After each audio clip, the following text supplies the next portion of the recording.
Comienza Maestro, enséñanos a orar, con el Padre José García Hernández.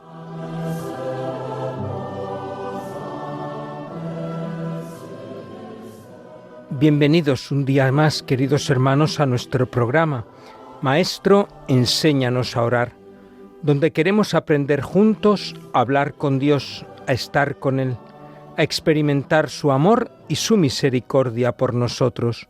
Juntos miramos a Jesús, nuestro Maestro, y le pedimos que de la mano de la Iglesia nos enseñe a rezar.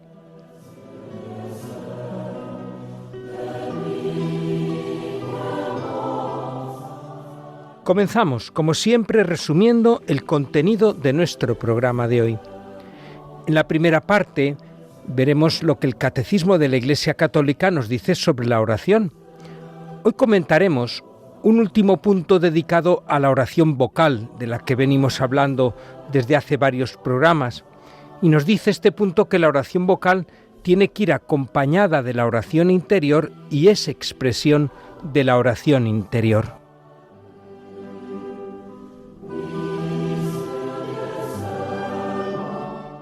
En la segunda parte, San Juan Pablo II nos comentará hoy el Salmo 142, que rezamos en la oración de laudes. Es un salmo penitencial que parte del reconocimiento del pecado y la situación de angustia para implorar la ayuda de Dios desde la confianza en Él.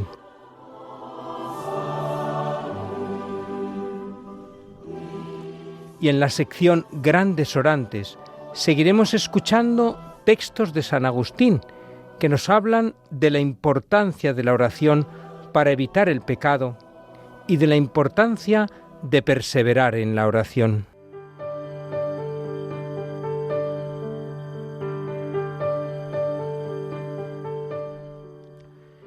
Y en el comienzo también de nuestro programa, como cada día, invocamos al Espíritu Santo para que Él guíe nuestro programa y sea siempre el guía de nuestra oración. Ven, Espíritu Santo, llena los corazones de tus fieles y enciende en ellos el fuego de tu amor. Envía, Señor, tu Espíritu, y todo será creado, y renovarás la faz de la tierra. Oremos. Te pedimos, Señor, que abras nuestra mente y nuestro corazón, de modo que nos dispongamos a recibir las gracias que quieres derramar sobre nosotros en este programa. Que nuestra oración vocal brote siempre de un corazón sincero, que aprendamos a confiar en ti en medio de las dificultades de la vida y que nos concedas perseverar siempre en nuestra vida de oración. Te lo pedimos a ti, que vives y reinas por los siglos de los siglos. Amén.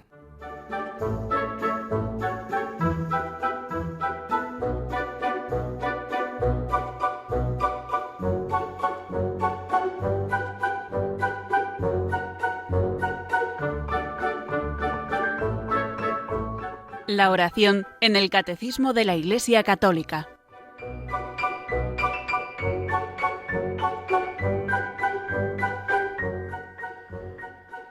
Nos hemos quedado en el catecismo que vamos comentando, esta cuarta parte del catecismo que habla de la oración. Nos hemos quedado en un artículo dentro del capítulo 3, que es la vida de oración, un artículo que habla de las expresiones de oración, oración vocal, meditación y contemplación. Concretamente estamos comentando los puntos que hablan de la oración vocal y nos queda solo el último punto de este apartado. Es el punto 2704.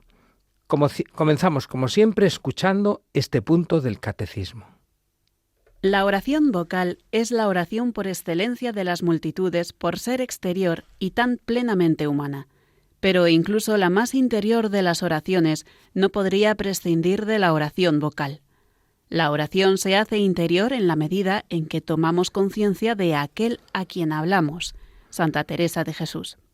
Entonces, la oración vocal se convierte en una primera forma de oración contemplativa.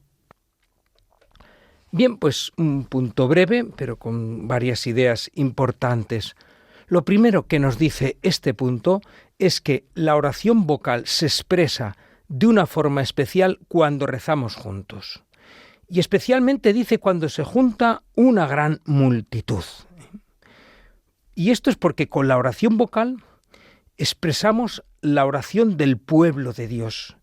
Y así cuando nos juntamos un gran número de personas, y especialmente si pertenecen a distintas nacionalidades, culturas, incluso distintas lenguas, pues hay una expresión muy clara de que es la oración de toda la Iglesia, la oración del pueblo de Dios.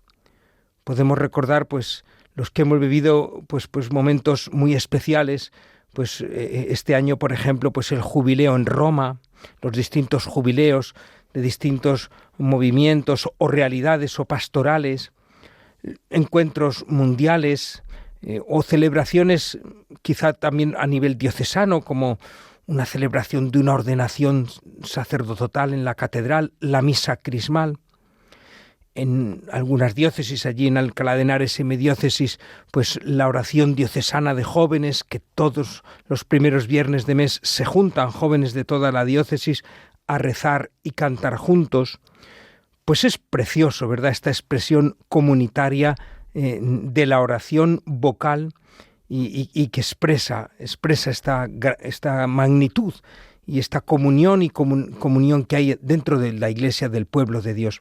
Es verdad también, claro, que también en un grupo grande se puede tener una oración que no es vocal, sino un momento también de meditación. Yo recuerdo, muchos de mis oyentes lo recordarán también, ¿verdad?, pues las vigilias de oración de las Jornadas Mundiales de la Juventud. Yo las dos últimas que he participado en Colonia, ya hace 20 años, cuando el Papa Benedicto XVI pues invitó a tener ese rato de adoración en silencio delante de la custodia, o lo mismo también allí en Cuatro Vientos, en la Jornada Mundial de la Juventud en Madrid, ese momento de adoración en silencio. Sí, no cabe duda que también en grupo grande y en multitud, pues se puede buscar esta oración silenciosa, de meditación, de contemplación, incluso de estar con el Señor. Pero también, como no, la oración vocal. Porque cuando rezamos juntos, la oración vocal todos a una, cuando cantamos juntos, no cabe duda que esa oración tiene una fuerza muy grande. Yo os recordaba pues eso, momentos de encuentros, de jubileo, jornadas mundiales de la juventud, pero recuerdo muy especialmente, hace ya 25 años, bien, pues los de mi edad, ¿verdad?, para arriba, pues lo recordarán, incluso algunos más jóvenes, pues aquella jornada mundial de la juventud en Roma, donde el himno de aquella jornada mundial de la juventud tenía, bueno, cada estrofa se cantaba en una lengua, pero el estribillo era una sola palabra: Emmanuel. Y cuando aquella multitud de 2 millones de jóvenes en Tor Vergata nos juntábamos en el estribillo cantando Emmanuel, era verdaderamente una expresión impresionante de oración, de comunión. Pues esta es la fuerza que tiene la oración vocal cuando se reza en grupo. Bueno, aunque no sea muy grande, ya digo, pues también en los grupos de oración que se juntan a rezar, pero especialmente, dice aquí el catecismo, oración por excelencia de las multitudes. Pensemos, por ejemplo, en el Rosario de las Antorchas de Lourdes, con miles de personas allí congregadas. ¡Qué fuerza tiene, cómo no, esa oración vocal! Bueno, es cierto, sí, que algunas personas me dirán, a mí es que me cuesta mucho rezar en medio de la multitud, prefiero un espacio de soledad, en un sitio tranquilo, yo a solas con el Señor. Bien, pues sí, también hay que tener espacios de oración a solas, eso también es importante, claro, no basta esa oración vocal en el grupo grande, hay que buscar momentos, sí, de oración personal, de encuentro mío a solas con Dios, pero cuidado, cuidado con despreciar este reunirnos en una gran asamblea para rezar juntos. Porque así caemos en el peligro, como a veces a mí me dice la gente, dice, bueno, no, yo a misa no voy el domingo, pero yo rezo en mi casa, yo allí tengo mi rincón y yo allí rezo.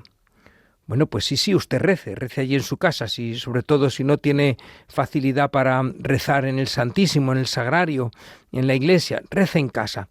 Pero además de esa oración a solas en su casa, no desprecie ni deje esa asamblea, sobre todo la asamblea dominical, para celebrar juntos la Eucaristía, para celebrar juntos el día del Señor, la resurrección. ¡Qué fuerza tiene esta asamblea dominical de cada parroquia, de cada comunidad, las muy grandes, pero también esos pueblecitos pequeños, ¿no?, donde son un grupo pequeño, pero que se congregan cada domingo a celebrar la misa? Esa oración, la celebración de los sacramentos, donde hay pues oraciones vocales, claro, el Gloria, el Credo, el Kyrie, el Cordero de Dios y tantas otras. Esas oraciones vocales rezadas así juntas tienen una fuerza especial. Fijaros, igual que pues unos padres de familia, imaginaros, ¿no?, que ya los hijos se han independizado, ya tienen también nietos, cada uno lleva pues un poco su vida y su ritmo normal, pero se gozan cuando un día, a lo mejor pues un domingo o el día de Navidad, han podido reunir a toda la familia en su casa, con todos sus hijos, con los nietos. ¡Qué gozo!, ¿verdad?, para esa familia y para esos padres. Pues lo mismo nos tiene que ocurrir a nosotros cuando rezamos comunitariamente, gozarnos de reunirnos a rezar, gozarnos de cantar todos juntos, a una sola voz. Yo siempre insisto a los coros, ¿verdad?, en las parroquias por las que he pasado, en la que estoy ahora, que algunos de los cantos de la misa, el canto de entrada, el santo, el canto de comunión, que sean cantos que cante la gente. Puede haber otros un poco más del coro, pero tiene que haber algunos cantos que cante la comunidad, ¿no? Porque cantar juntos nos une y es una expresión fuerte de que nos dirigimos todos al mismo Dios y que confesamos todos la misma fe. Bien, pues no perdamos de vista, ¿verdad?, la belleza y la importancia de la oración vocal en encuentros de oración, en la misa dominical, en grandes encuentros de multitudes para celebrar nuestra fe.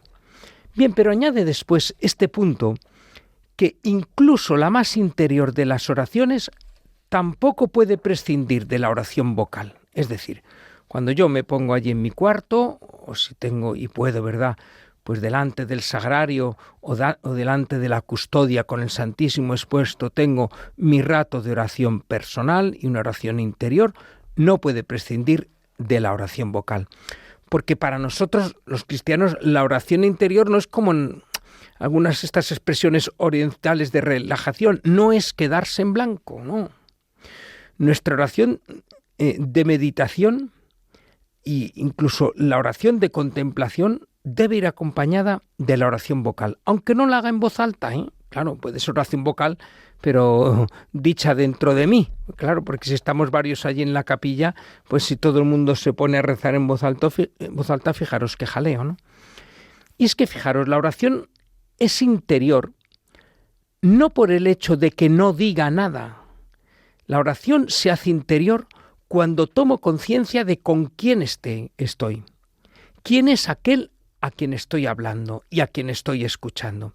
Muchas veces hemos repetido esta idea aquí en este programa, pero es bueno insistir en ello, que en la oración más importante que lo que yo le digo a Dios, incluso más importante que lo que Dios me dice a mí cuando leo o medito su palabra, es caer en cuenta de con quién estoy. Esto es la premisa fundamental. Por tanto, no podemos identificar oración interior con meditación y oración exterior con oración vocal. Una meditación puede no ser interior, porque me la he pasado distraído, pensando en mis cosas, y entonces pues en el exterior, en lugar de vivir la presencia de Dios. O esa meditación será interior en la medida en que la viva en recogimiento y muy consciente de con quién estoy.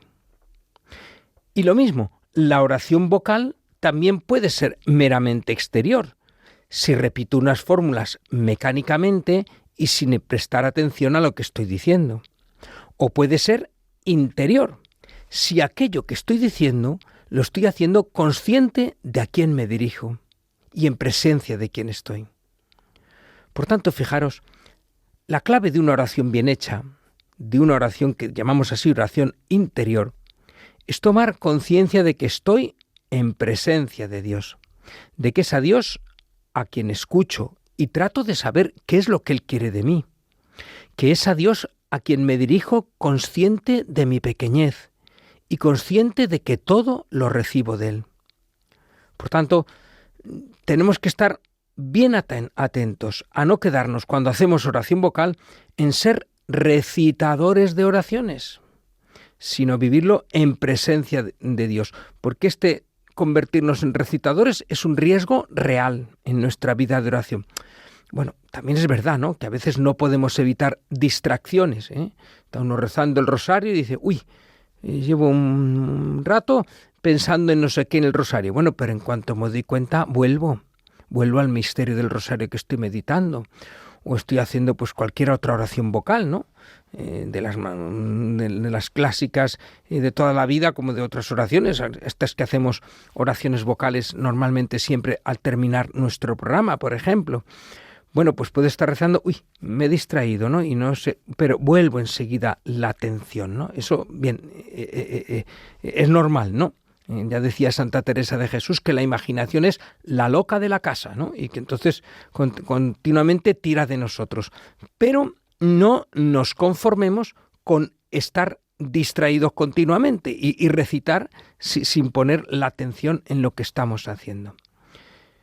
Bueno, pues por eso termina diciendo este punto del catecismo, es que la oración vocal, si se hace bien, se puede convertir en una primera forma de oración contemplativa.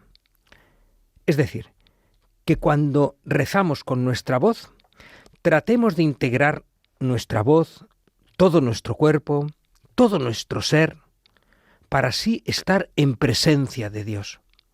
Y en ese momento ya hemos empezado a ser contemplativos, en esta conciencia de estar en presencia de Dios.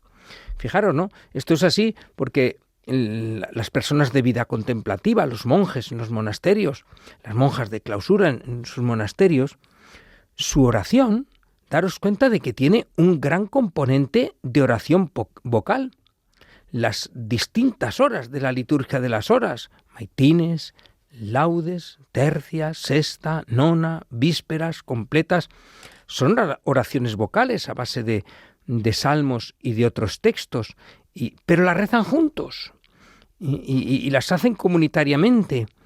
Y esa oración vocal está ya introduciendo a la contemplación. Bien, en definitiva, que la oración vocal, como decíamos el otro día en otro programa con otro número, tiene que ayudar a que todos nuestros sentidos se integren en la oración, que nada de nosotros quede fuera cuando estoy hablando con Dios. Y este es el sentido que tiene la oración vocal, que en la oración entre en juego todo mi ser. Por eso hablábamos, ¿no?, de cómo todos los sentidos tienen que asociarse a la oración interior, porque como somos cuerpo y alma, tenemos necesidad de traducir al exterior nuestros sentimientos y nuestro encuentro con Dios en la oración. Bueno, pues me vais a permitir que terminemos esta primera parte con este momento que siempre tenemos, un momento musical para reflexionar. Hemos hablado de aquel himno de la Jornada Mundial de la Juventud del año 2000 en Roma, que nos unía en esa oración vocal todos juntos, las estrofas distintos idiomas, el estribillo repitiendo todos esta palabra, Emmanuel, Dios con nosotros. Bien, es un poquito largo el himno, pero al menos una parte vamos a ir escuchando y recordando los que estuvimos allí, que seguro que entre mis oyentes, pues algunos como yo eran también jóvenes entonces y participaron de aquella Jornada Mundial de la Juventud en Roma, en Tor Vergata, en el año 2000. Escuchamos un fragmento de este himno Emmanuel.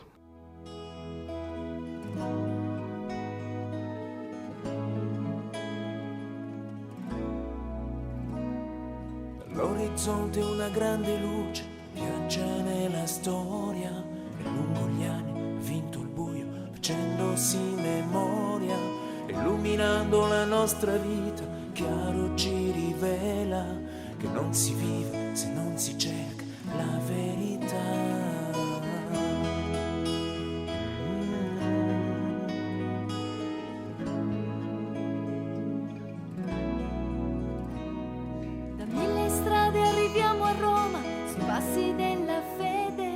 Sentiamo l'eco della parola che risuona ancora da questo muro, da questo cielo, per il mondo intero. E vivo oggi è l'uomo vero, Cristo tra noi, siamo qui, sotto la stessa luce, sotto la sua croce, cantando ad una voce. L'Emanuel, l'Emanuel, l'Emanuel, l'Emanuel, l'Emanuel. This city which has poured out its lifeblood out of love and has transformed the ancient world will send us on our way. By following Christ together with Peter, our faith is born again. The living word that makes us new and grows in our hearts.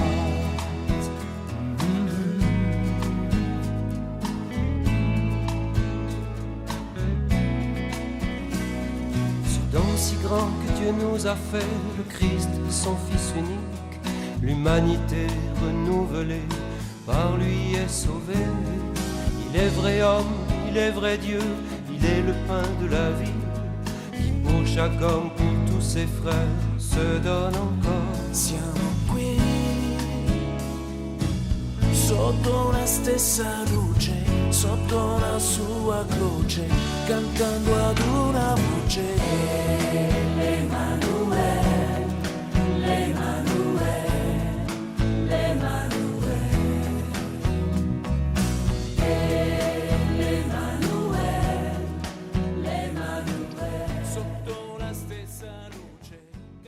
Están escuchando Maestro, enséñanos a orar, con el Padre José García Hernández.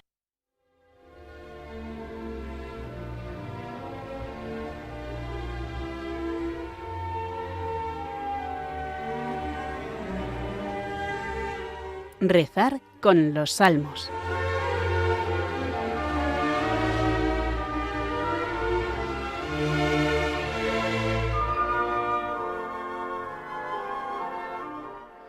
Continuamos en esta segunda parte comentando los salmos que rezamos en la oración de laudes, de la mano de San Juan Pablo II, que en las catequesis de los miércoles los comentó en su día. Nos hemos quedado en el Salmo 142, vamos a comentar hoy, que se reza en los laudes del jueves de la cuarta semana del Salterio. Vamos a comenzar, como siempre, escuchando las palabras de este Salmo 142. Señor, escucha mi oración. Tú que eres fiel, atiende a mi súplica. Tú que eres justo, escúchame. No llames a juicio a tu siervo, pues ningún hombre vivo es inocente frente a ti. El enemigo me persigue a muerte, empuja mi vida al sepulcro, me confina a las tinieblas como a los muertos ya olvidados. Mi aliento desfallece, mi corazón dentro de mí está yerto. Recuerdo los tiempos antiguos, medito todas tus acciones, considero las obras de tus manos y extiendo mis brazos hacia ti. Tengo sed de ti como tierra reseca. Escúchame enseguida, Señor, que me falta el aliento. No me escondas tu rostro, igual que a los que bajan a la fosa. En la mañana hazme escuchar tu gracia, ya que confío en ti. Indícame el camino que he de seguir, pues levanto mi alma a ti. Líbrame del enemigo, Señor, que me refugio en ti.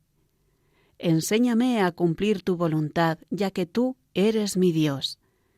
Tu Espíritu, que es bueno, me guíe por tierra llana.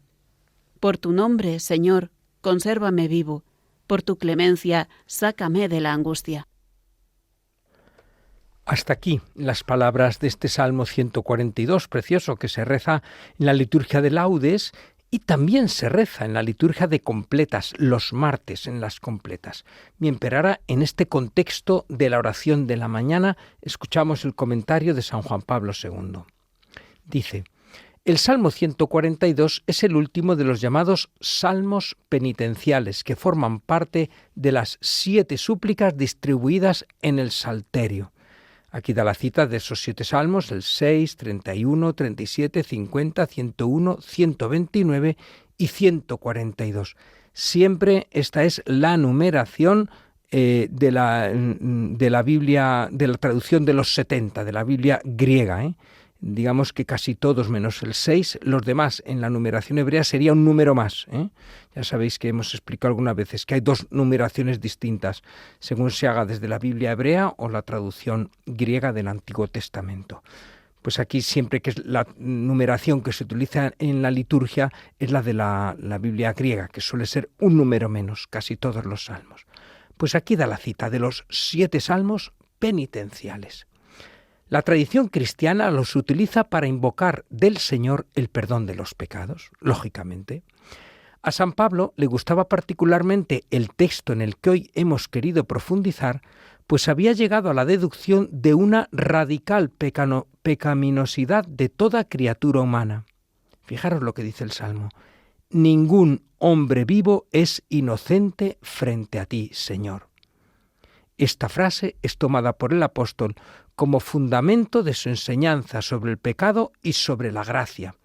Bueno, esta enseñanza que está en la carta a los Gálatas, en la carta a los Romanos, que habla de cómo todos hemos pecado. El pecado llegó a toda la humanidad y Cristo nos ha redimido a todos del pecado. Y también de esa experiencia de Pablo, ¿verdad?, de verse pecador, que él dice, ¿no?, que el bien que quiero hacer no lo hago, el mal que no quiero hacer, eso es lo que hago. Bueno, pues él le gustaba mucho este versículo, ningún hombre vivo es inocente frente a ti. Esta experiencia del pecado del que hemos sido salvados por Jesucristo. La liturgia de laudes nos propone esta súplica como propósito de fidelidad e imploración de la ayuda divina al comenzar la jornada. ¿Veis? Este es el contexto de este salmo en laudes. Al empezar el día, proponernos la fidelidad a Dios y para eso le pedimos su ayuda. El Salmo, de hecho, nos hace decir a Dios, en la mañana hazme escuchar tu gracia, ya que confío en ti. ¿Veis? En la mañana. Bien, el Salmo comienza con una intensa e insistente invocación dirigida a Dios, fiel a las promesas de salvación ofrecidas al pueblo. El orante reconoce que no tiene méritos que hacer valer y por tanto pide humildemente a Dios que no asuma la actitud de un juez. No llames a juicio a tu siervo, dice el salmista. Es consciente el salmista, no me llames a juicio porque saldré culpable seguramente, ¿no? Reconozco, ¿no?, que no tengo ningún mérito delante de ti. Después describe la situación dramática, como la de una pesadilla mortal en la que se debate. El enemigo, que es la representación del mal en la historia y en el mundo, le ha llevado hasta el umbral de la muerte. Ahí está, postrado en el polvo de la tierra, que es imagen del sepulcro. Presenta las tinieblas, que son la negación de la luz, signo divino de vida. Y menciona por último los muertos ya olvidados, entre los cuales le parece que ha quedado relegado. Pues estas imágenes se utilizan, ¿veis? El enemigo me persigue a muerte, me confinan a las tinieblas como a los muertos ya olvidados, ¿no? La misma existencia del salmista se ve devastada, le falta la respiración, mi aliento desfallece y siente el corazón como un pedazo de hielo incapaz de seguir latiendo, mi corazón dentro de mí está yerto. Al fiel, aterrado y pisoteado, solo le queda el movimiento de las manos que se levantan al cielo. Por eso dice, extiendo mis brazos hacia ti. Solo le queda este movimiento de las manos, de los brazos hacia el cielo, en un gesto que es al mismo tiempo imploración de ayuda y búsqueda de apoyo. ¿Veis? Buscando la ayuda de Dios. El pensamiento se dirige al pasado en el que Dios realizó prodigios. Cuando dice, medito todas tus acciones, considero las obras de tus manos. Considerando aquellas obras pasadas, levanto mis manos hacia ti. Esta chispa de esperanza calienta el hielo del sufrimiento y de la prueba, en la que el orante se siente sumergido y a punto de quedar arrastrado. Si bien la tensión sigue siendo fuerte, un rayo de luz parece perfilarse en el horizonte. Pasamos así a la segunda parte del Salmo. Bien, pues entonces veis esta primera parte, hemos visto todas estas expresiones de angustia, las tinieblas, el sepulcro, el aliento que desfallece, tengo sed de ti, considerando también el pasado, y ahora viene una segunda parte donde desde esta situación de angustia comienza la invocación a Dios. Dice el Papa, comienza con una nueva apremiante invocación.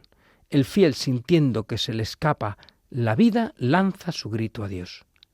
Escúchame enseguida, Señor, que me falta el aliento. Ahí está ya la súplica. Ha descrito la situación y ahora eleva su súplica a Dios. Escúchame, Señor, que me falta el aliento. Es más, tiene miedo de que Dios haya escondido su rostro y se aleje, abandonando y dejando sola a su criatura. No me escondas tu rostro. La desaparición del rostro divino hace que el hombre se hunda en la desolación, es más, en la misma muerte, pues el Señor es el manantial de la vida. Entonces, si Dios me esconde su rostro, no puedo tener vida. Precisamente en esta especie de última frontera florece la confianza en el Dios que no abandona. Es decir, cuando le pide que no le esconda su rostro, en definitiva sabe que no se lo esconde, que Dios está con él y por eso dice, hazme escuchar tu gracia, ya que confío en ti. Este es el acto de confianza del orante en Dios.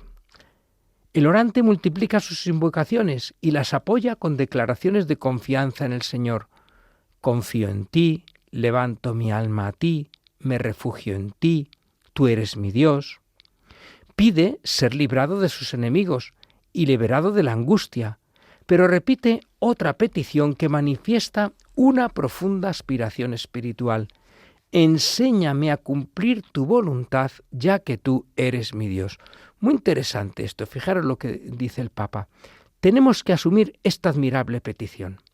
Tenemos que comprender que nuestro bien más grande es la unión de nuestra voluntad con la voluntad de nuestro Padre Celestial, pues sólo así podemos recibir todo su amor que nos lleva a la salvación y a la plenitud de la vida. Bien, pues claro, cuando le pedimos al Señor, como este salmista, ¿no? Levanto mi alma a ti, me refugio en ti, tú eres mi Dios, líbrame. Pero en definitiva, ¿qué es lo que le pedimos al Señor por encima de todo? Enséñame a cumplir tu voluntad. Porque si conocemos la voluntad de Dios y la vamos cumpliendo en nuestra vida, eso nos libra de toda angustia, nos libra de toda desesperación, de todo temor, de toda situación difícil. Fijaros los santos. Uno lee las vidas de los santos, una cosa que es muy recomendable, ¿verdad? Leer vidas de santos. Les invito a todos mis oyentes, ahora especialmente que estamos en este mes de noviembre, el mes de los santos, pues leer vidas de santos nos hace mucho bien. Y vemos en las vidas de los santos que pasaron por dificultades atroces y persecuciones y martirio y a veces pues situaciones también de pobreza, de enfermedad. Y sin embargo, ellos, su empeño era cumplir en toda la voluntad de Dios y entonces vivían confiados en Dios y no se angustian. Pues esto es lo que pide el orante y lo que tenemos que pedir nosotros. Si yo te pido que me libre de mis enemigos, que levanto mi alma a ti, pero sobre todo te pido que me enseñes a cumplir tu voluntad. Si no es acompañada por un intenso deseo de docilidad a Dios, la confianza en Él no es auténtica. Qué importante es esto. Nuestra oración tiene que ir siempre acompañada por un intenso deseo de docilidad a Dios. Como el Señor en la noche de Getsemaní, si es posible aparta de mí este cáliz, pero no se haga mi voluntad, sino la tuya. Siempre acogiéndose y poniéndose en manos de la voluntad de Dios. Actitud fundamental siempre que vamos a rezar. El orante es consciente y expresa por tanto este deseo. eleva una auténtica profesión de confianza en Dios Salvador que arranca de la angustia y vuelve a dar gusto de la vida en nombre de su justicia, es decir, de su fidelidad amorosa y salvadora. Tu espíritu, que es bueno, me guíe y sácame de la angustia, consérvame vivo, pero lo hace con esa confianza de la fidelidad de Dios. Surgida de una situación particularmente angustiosa, la oración desemboca en la esperanza, en la alegría y en la luz, gracias a una sincera adhesión a Dios y a su voluntad, que es una voluntad de amor. Esta es la potencia de la oración regeneradora de vida y de salvación. Esta es la fuerza, sí, dice el Papa, de la oración. El acudir a Él en situaciones, sí, difíciles, pero si lo hacemos desde el deseo de adherirnos a su voluntad, entonces brota la esperanza y la alegría. Bueno, y un último punto, dice el Papa, fijando la mirada en la luz de la mañana de la gracia. Siempre sabéis que suele terminar el Papa con algún texto de un Santo Padre. Pues aquí habla de San Gregorio Magno, que mira en este salmo esta luz de la mañana. En la mañana hazme escuchar tu gracia. Pues San Gregorio Magno, en su comentario a los 7 salmos penitenciales, describe así el alba de esperanza y de la alegría. Y cita ahora a San Gregorio Magno. Es el día iluminado por ese auténtico sol que no se pone, al que las nubes no pueden hacer tenebroso y que no es oscurecido por la niebla. Cuando aparezca Cristo en nuestra vida y comencemos a ver a Dios con el rostro descubierto, entonces desaparecerá toda ofuscación de las tinieblas, se disipará el humo de la ignorancia, se levantará la niebla de toda tentación. Será el día más luminoso y resplandeciente, preparado para todos los elegidos por aquel que nos ha arrebatado del poder de las tinieblas y nos ha llevado al reino de su Hijo amado. Se está anunciando, ¿no? Esa mañana, esa luz de la mañana de la que habla el Salmo, que es el día de Cristo. Cuando contemplemos a Dios cara a cara, entonces ese día será luminoso y resplandeciente. La mañana de ese día es la resurrección futura. Por tanto, esa en la mañana hazme escuchar tu gracia, dice San Gregorio Magno, es una alusión a nuestra resurrección. En esa mañana brillará la felicidad de los justos, aparecerá la gloria, será la exultación al ver a Dios enjugando toda lágrima de los ojos de los santos, cuando quedará destruida la muerte, cuando los justos resplandecerán como el sol en el reino del Padre. En esa mañana el Señor hará experimentar su misericordia diciendo: «Venid a mí, benditos de mi Padre». Entonces se manifestará la misericordia de Dios, imposible de concebir por la mente humana. Lo que dice San Gregorio, ¿no? Somos incapaces de concebir la magnitud de la misericordia de Dios. De hecho, el Señor ha preparado para aquellos que le aman lo que el ojo no puede ver, ni el oído puede escuchar, ni lo que puede entrar en el corazón del hombre.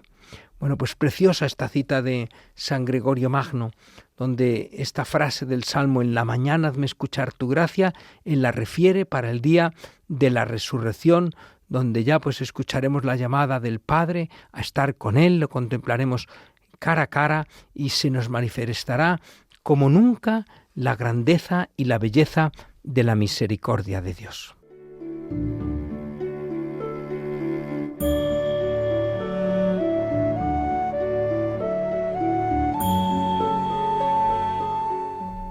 Orar con grandes orantes.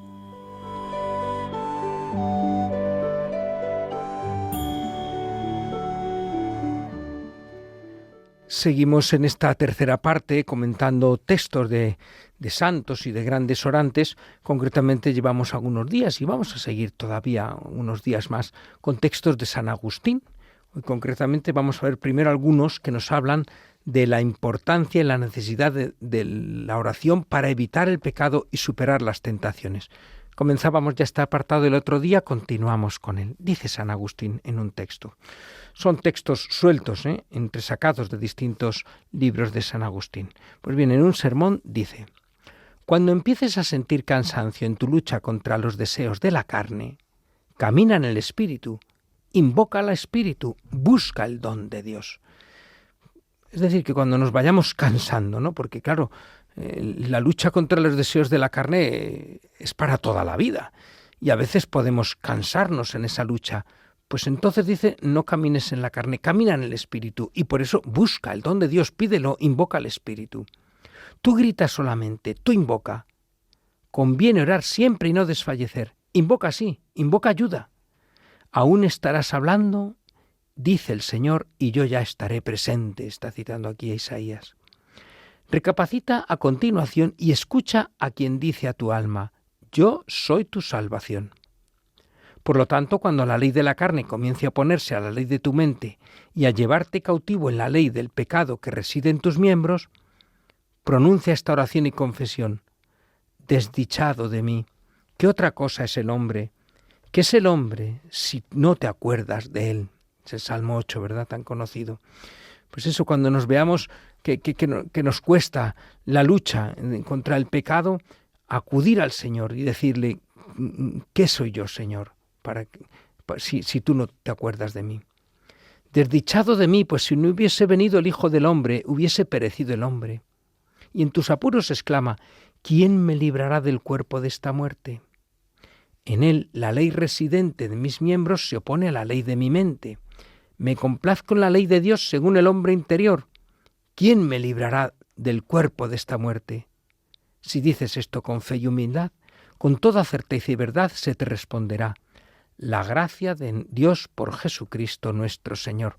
Si os dais cuenta que estaba un poco parafraseando un texto de la carta a los romanos donde San Pablo dice de lo mismo, ¿no? Viendo cómo la ley de la carne pues tira de él, dice, ¿quién me librará de este cuerpo, de esta muerte? La gracia de Jesucristo es la que nos libra. Bien, otro texto breve dice, si ora el hombre para arrojar un demonio ajeno, cuánto más ha de orar para expulsar su propia avaricia, cuánto más para expulsar su violencia, cuánto más para expulsar su lujuria y su impureza. Bueno, aquí esto recuerda un texto en el que los apóstoles intentan echar un demonio, no lo consiguen, y viene Jesús y lo hace, y dicen, ¿por qué nosotros no hemos podido expulsar este demonio? Dice, esta especie solo sale con oración y ayuno. Pues con oración. Es necesaria la oración para arrojar el demonio de otro. También, dice San Agustín, para expulsar a la avaricia, la violencia, la lujuria, la impureza. Otro texto. Los mismos justos tienen necesidad de la oración. Bueno, se refiere, pues claro, no a los perfectos, que no somos ninguno, sino al que más o menos pues lleva ya una vida en el Señor y una vida espiritual, ¿no? Pues con una vida de oración y tratando de vivir en toda la voluntad de Dios, aunque haya pues también pues pecados o imperfecciones, ¿no? Dice, pues los mismos justos tienen necesidad de la oración, porque aunque su alma está sometida a Dios, la razón no impera perfectamente a los vicios en esta vida mortal y en este cuerpo corruptible que infecta el alma. Es decir, que aunque ya el alma busca y trata de hacer en todo la voluntad de Dios, a veces pues los vicios no se someten a la razón iluminada por la fe. Aunque mande, nunca lo hace sin combate y sin resistencia por parte de las pasiones, que se resisten a ser gobernadas, ¿no?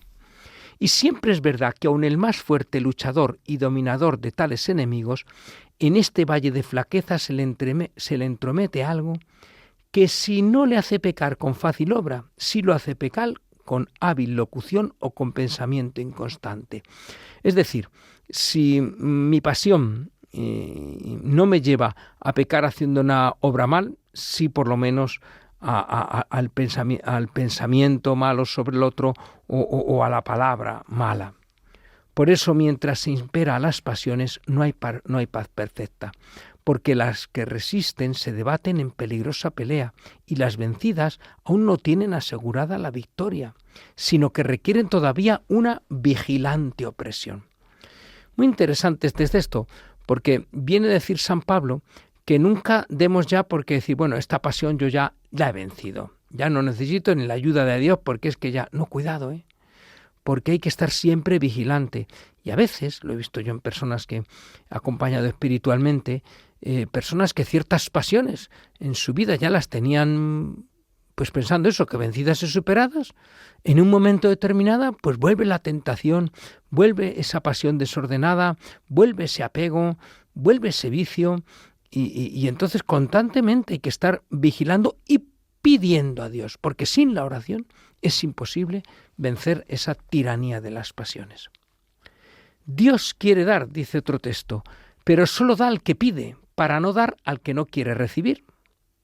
Dios no quiere ser despertado por tu importunidad, pues cuando oras no molestas al que está dormido, ya que no duerme ni reposa el guardián de Israel.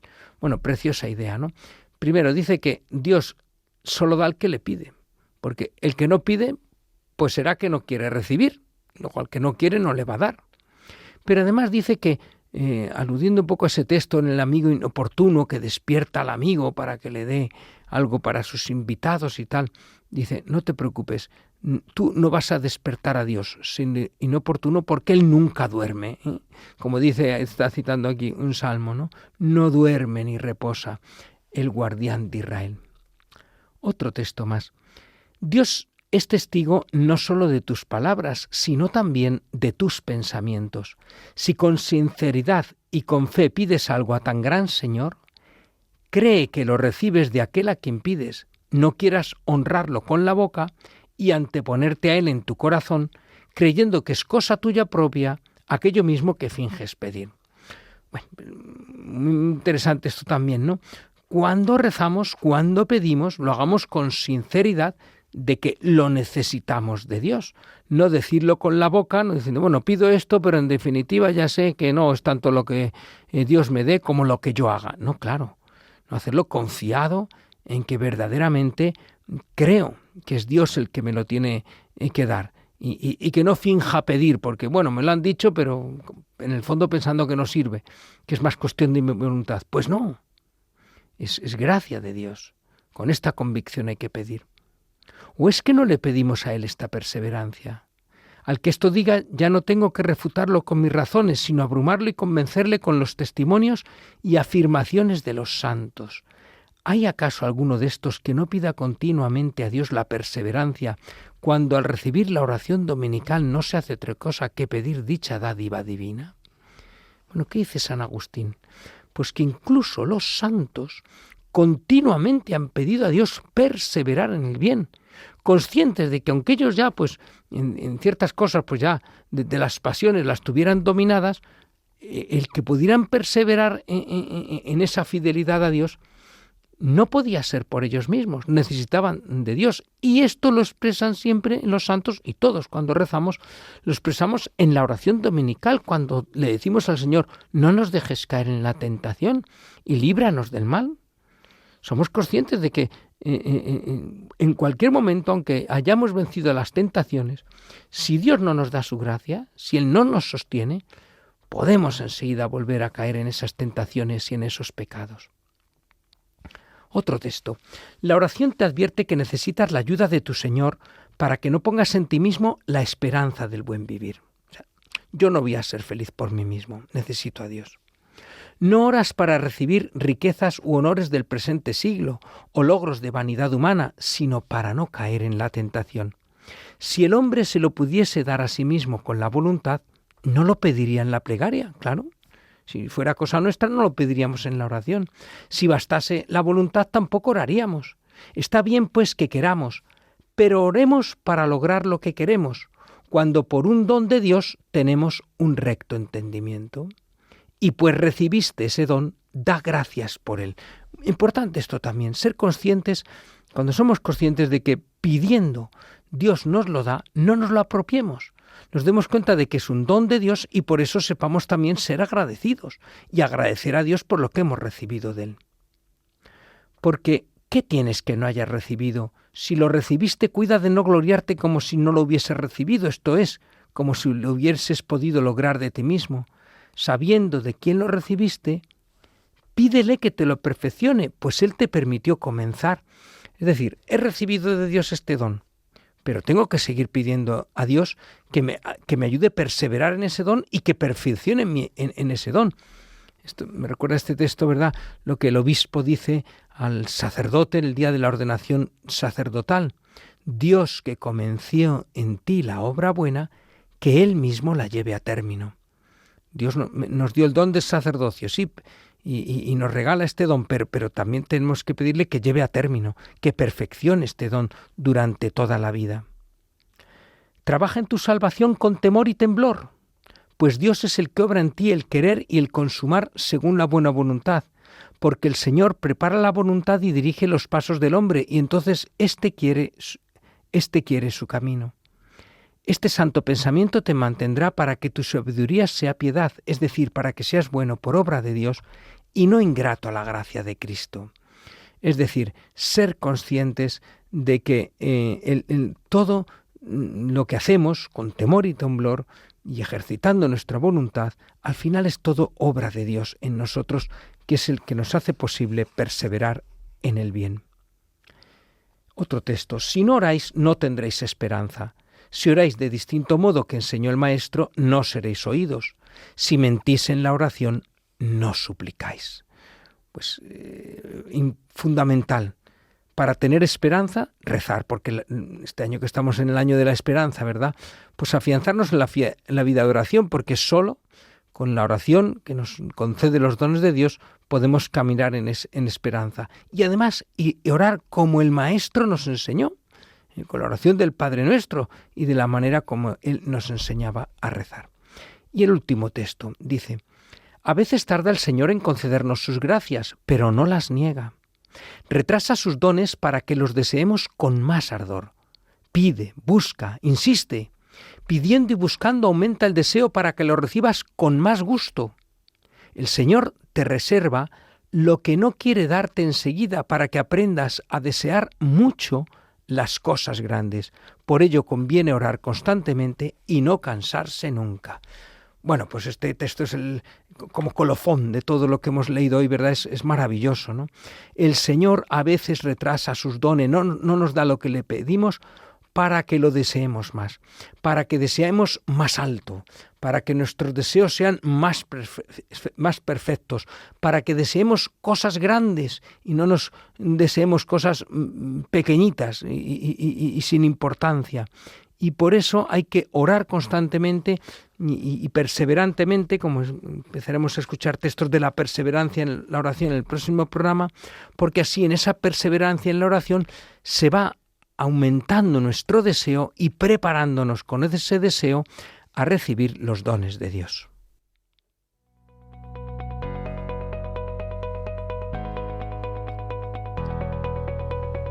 La respuesta al oyente.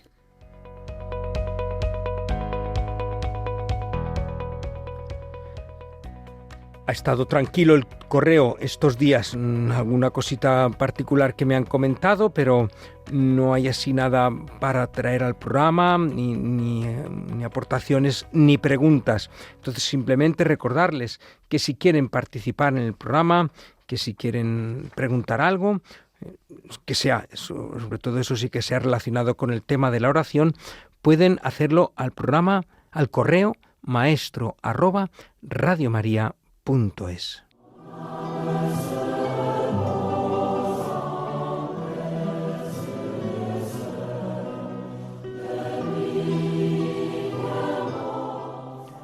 Pues estamos llegando ya al final de nuestro programa de hoy, en el que hemos visto con el Catecismo de la Iglesia Católica que la oración vocal expresa la unidad del pueblo de Dios cuando se hace en grupo, y que tiene que ser también acompañada la oración vocal de la oración interior. San Juan Pablo II nos ha comentado el Salmo 142, que nos invita a comenzar el día confiando en Dios y en su gracia, a pesar de las dificultades que podamos estar viviendo. Y San Agustín nos ha insistido en la importancia de la oración para luchar contra el pecado y para resistir y evitar ser fuertes ante toda tentación.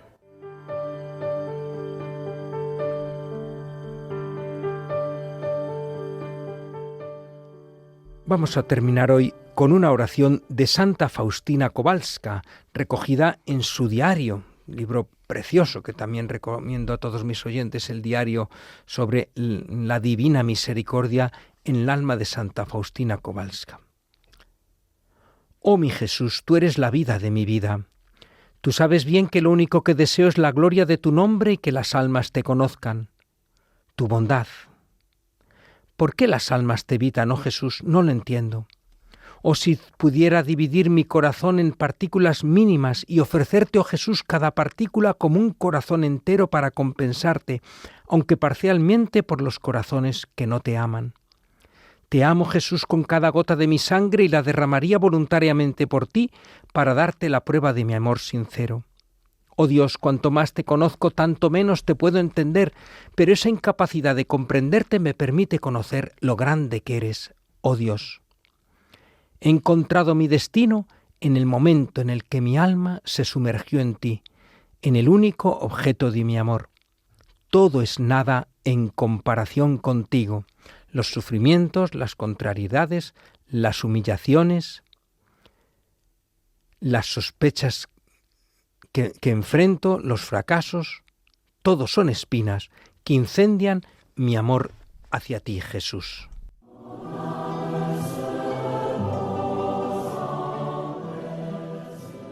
Pues terminamos aquí nuestro programa de hoy. Muchas gracias por acompañarnos. Recuerden que pueden volver a escuchar este programa y los anteriores en los podcasts de Radio María, y que si quieren participar en el programa pueden hacerlo escribiendo al correo maestro@radiomaria.es.